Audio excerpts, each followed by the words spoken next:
بسم الله والصلاة والسلام على رسول الله سيدنا محمد وعلى آله وأصحابه أجمعين. شوف الست القطرية بتقول إيه وشوية الهلافيت بتوعنا هنا بيقولوا إيه. الكاتبة القطرية صاحبة الأخلاق المحترمة الدكتورة زينب محمد المحمود تتغزل في الأهل المصري الأسطوري بكل منظومته من أكثر من 100 عام، وكتبت تقول: تعلموا من الأهل كبير العرب وأفريقيا. أول مرة بحياتي أكتب مقالة عن دنيا الرياضة، عن كبير العرب وأفريقيا صاحب الشعبية الجارفة على امتداد الأمم من محيطنا السائر إلى خليجنا الهادر. نعم، سأكتب عن النادي الأهلي، وحينما أذكر الأهلي فإنني أقصد الأصل الذي خرجت منه وتيامن به عشرات الأندية التي تحمل اسمه في كثير من بلاد العرب. قبل نحو 3 سنوات كنت أجلس مع أسرتي أمام قناة الكأس، حيث كانت تنقل مباشرة من مطار حمد الدولي لحظات وصول بعثة الأهلي المصري إلى الدوحة للمشاركة في بطولة كأس العالم للأندية.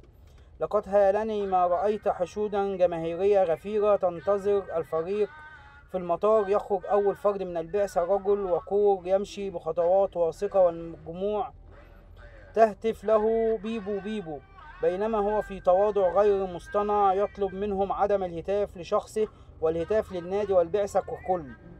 من يكون هذا الرجل حتى يتم استقباله في المطار بهذا الحب الكبير الذي هازني من داخلي؟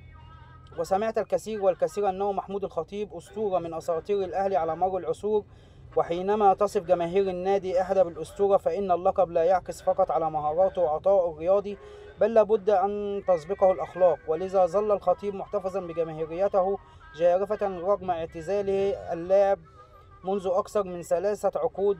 ظل خلالها يخدم ناديه بإخلاص حتى وصل إلى مقعد رئيس النادي. وما أدرككم برئاسة نادي، يقول أصدقائي المصريون إنه مشجعيه يمثلون بين من 80 ل 90% من أهل المحروسة، بينما يتطرف آخرون مازحين أن كل مصري يولد فإن بالضرورة يكون أهلويا.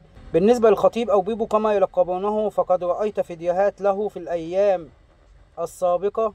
الشيخ حمد بن خليفة ابن أحمد آل ثاني رئيس الاتحاد القطري لكرة القدم هو شهادة الحياد. لقد قرأت تصريحات لسعادته قبل شهور حينما زار مقر النادي الأهلي في القاهرة، ذكر فيها أنه فوجئ بكل الإنشاءات في النادي والتي تتم بمجهودات وتسويق اسمه، وأن أي لاعب أو فرد من جمهور الأهلي عليه أن يفخر أن ينتمي إلى هذا النادي الكبير. لقد تحدثت عن الأهلي وما عرفته عنه فلن تكفيني المساحات، لكن باختصار هو منظومة ناجحة متكاملة تقوم على عمل مؤسسي منذ 116 سنة، والنتيجة ليست فقط في تسديدة الساحة الأفريقية ولا كونها الثاني عالميا في البطولات القارية، ولكن كمؤسسة عملاقة لها حاليا 4 فروع صاروخ كبرى على الأراضي المصرية، وستفتتح خلال أيام الفرع الخامس، وهو ما لا يتوفر لأي نادي في المعمورة، ولذلك يتسابق عليه الرعاة من كبرى الشركات والعلامات التجارية ليكون اسمه مقترنا باسم الأهلي. الواجب علينا كعرب الاستفادة من هذا النموذج الناجح والمنظومة الإدارية الرائعة، وعاش الأهلي الذي صار واحدا من عشرات ملايين محبيه، وسيكون بالتأكيد ضمن أجندة زيارتي في مصر الحبيبة. شكرا والسلام عليكم ورحمة الله وبركاته. لو عجبك الفيديو يا ريت ما تنساش الاشتراك في القناة واللايك الجميل، وأهم حاجة تصلي على النبي.